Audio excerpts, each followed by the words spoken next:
Hello everyone, this is my first video for +1 class. अब तक मैंने जितनी वीडियोस डाली हैं +2 के लिए डाली हैं. Hope so you like it. Please subscribe my channel.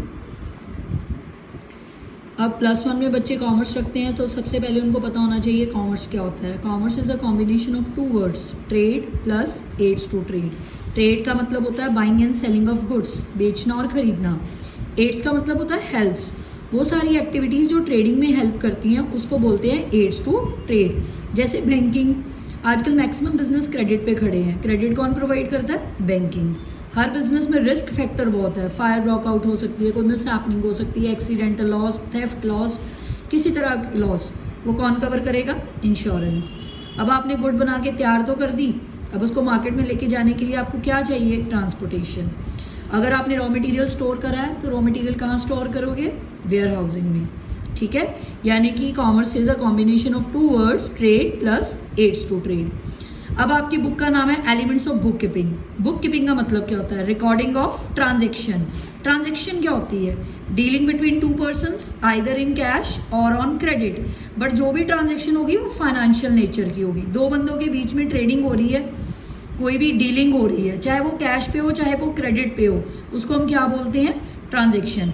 But वो ट्रांजेक्शन फाइनेंशियल नेचर की होनी चाहिए. फाइनेंशियल मीन्स मनी इन्वॉल्व होनी चाहिए उसमें. जहां बुक कीपिंग एंड होती है अकाउंटिंग स्टार्ट हो जाती है. ठीक है, यानी कि बुक कीपिंग स्मॉलेस्ट टर्म हो गई, अकाउंटिंग वाइडर. इसमें रिकॉर्डिंग भी होती है, क्लासिफाइंग भी होती है, समराइजिंग भी होती है ट्रांजेक्शन की, पर वो फाइनेंशियल नेचर. कहने का मतलब क्या है? आपने इसमें सिर्फ रिकॉर्डिंग करी, उसका रिजल्ट नहीं निकाला. रिजल्ट किस में निकालोगे? अकाउंटिंग में. अब अकाउंटिंग से भी एक बड़ी टर्म होती है accountancy, which includes both bookkeeping as well as accounting. देखो ध्यान से. अब अकाउंट्स आपने मेंटेन किए हैं, उसके 2 तरह के यूजर्स होते हैं जो इन्फॉर्मेशन को यूज करते हैं. एक होते हैं इंटरनल, एक होते हैं एक्सटर्नल.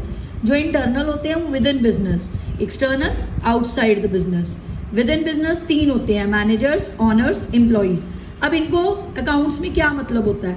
मैनेजर्स हैं, मैनेजर्स को देखो पूरे बिजनेस को मैनेज करना होता है. फिर उनको अपनी सैलरी से मतलब है, सैलरी उनको या बोनस से मतलब है. टाइमली कैसे मिलेगी उनको? अगर प्रॉफिटेबल होगी. प्रॉफिट्स कैसे पता चलेंगे? अकाउंट से. ऑनर्स को भी प्रॉफिट से मतलब होता है, प्रॉफिट कैसे पता चलेगा? अकाउंट से. एम्प्लॉयज को भी अपनी सैलरी, बोनस, अपनी मॉनेटरी टर्म्स के मतलब होता है. तो इनको कैसे पता चलेगा कि अगर बिजनेस प्रॉफिटेबल है तो इनको रेगुलर सैलरी, रेगुलर बोनस मिलता रहेगा. ये सारी इंफॉर्मेशन किससे पता चलती है? अकाउंट से. Outside business. आउटसाइड बिजनेस के ये मैंने 5 लिए हैं, आप ये 5 याद कर लो, बहुत है, मैक्सिमम है. क्रेडिटर्स. क्रेडिटर वो बंदे होते हैं जिनसे आप क्रेडिट में परचेज करते हो, इनसे पैसे लेने होते हैं. एक तरह का ये आपको लोन देते हैं क्रेडिट पे चीज सेल करके. अब ये अगर आपके बिजनेस में इन्वेस्ट करना चाहते हैं तो क्रेडिटर्स को किससे मतलब होगा? आपकी क्रेडिट वर्दीनेस से.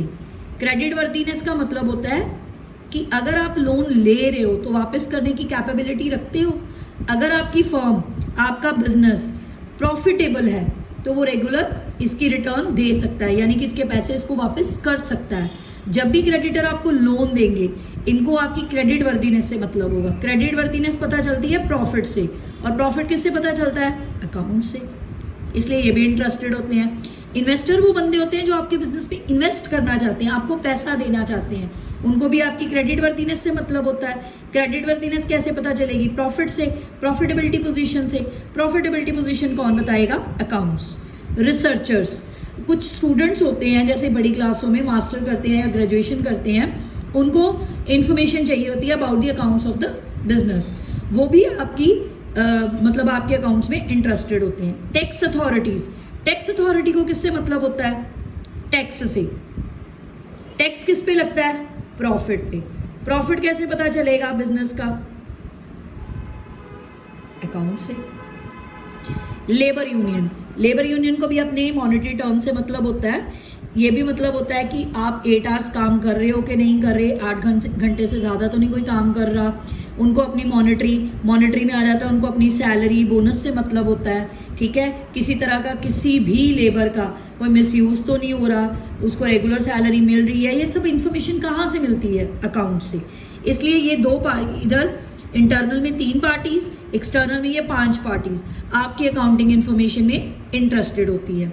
अब मैंने आपको यहाँ पे बोला अकाउंट्स में हम 2 फाइनेंशियल स्टेटमेंट्स बनाते हैं। ये 2 फाइनेंशियल स्टेटमेंट्स कौन सी होती हैं? Trading profit and loss account, दूसरी बैलेंस शीट। ये आपके बिजनेस की प्रॉफिटेबिलिटी पोजीशन बताता है, ये आपके बिजनेस की फाइनेंशियल पोजीशन बनाता है, एसेट और लायबिलिटीज की। एसेट्स क्या होते हैं? वो चीज जो हमारी अपनी है, अगर उसको मार्केट में सेल करने जाओगे तो आपको रिटर्न मिलेगी कुछ, जिनकी कोई रियलाइजेबल वैल्यू होती है। फॉर एग्जाम्पल आपका फर्नीचर, व्हीकल, ठीक है। Liabilities, when we are liable to pay someone, जब कोई बिजनेस किसी का पैसे की देनदारी रखता है उसको क्या बोलते हैं? लायबिलिटी। इसकी एग्जांपल आ गई बैंक लोन, क्रेडिटर्स। ये 2 फाइनेंशियल स्टेटमेंट्स अगर बनेंगी तो आपके बिजनेस की पूरी फाइनेंशियल पोजीशन, क्रेडिट वर्दीनेस सबका पता चल जाएगा। ये 2 वाली, इनको बोलते हैं trading profit and loss account and balance sheet. Thank you very much.